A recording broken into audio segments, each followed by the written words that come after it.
আওয়ামী লীগকে যে জিনিসটা দেখা গেছে যে বহু আলোচনা তো আমরা 15 বছর করেছি, মানে আমাদের তরুণরা মানে একটা অভ্যুত্থানের অগ্রণী জায়গায় ছিল, কিন্তু আপনি যদি আন্দোলন দেখেন 2009 সালে আওয়ামী লীগ ক্ষমতা আসার পর থেকে আন্দোলন করেছি, ভোট ছাড়া মানে জবরদস্তি ক্ষমতা থাকা শক্তির বিষয়ে আমরা আন্দোলন করেছি এবং কনসিস্টেন্ট আন্দোলন করেছি।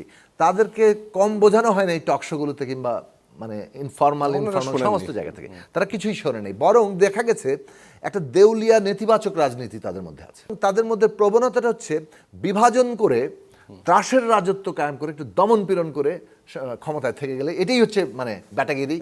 আমরা বলেছিলাম যে এইটা করে আপনি আসলে এমন একটা শক্তির মানে কে সহায়তা করছেন, মানে তারা যেমন তাদের ভাষায় যদি বলে আওয়ামী লীগ জামাতের বিরুদ্ধে খুব মানে মুক্তিযুদ্ধের বিপক্ষ শক্তি হেন তেন বলে টলে একটা জামাতকে দমন করতে গিয়েছে, কিন্তু কার্যত এটা আসলে জামাতেরই শক্তি বৃদ্ধির মানে তারা ভিত্তিটা তৈরি করেছে।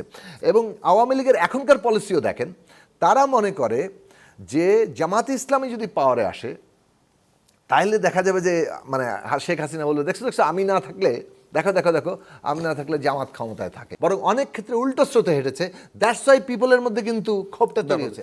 24 আমাদের ধারাবাহিকতা, ওই রাজনীতি যদি সামনে আসে বাংলাদেশে এই যে বিভাজনের এই রাজনীতি থাকবে না।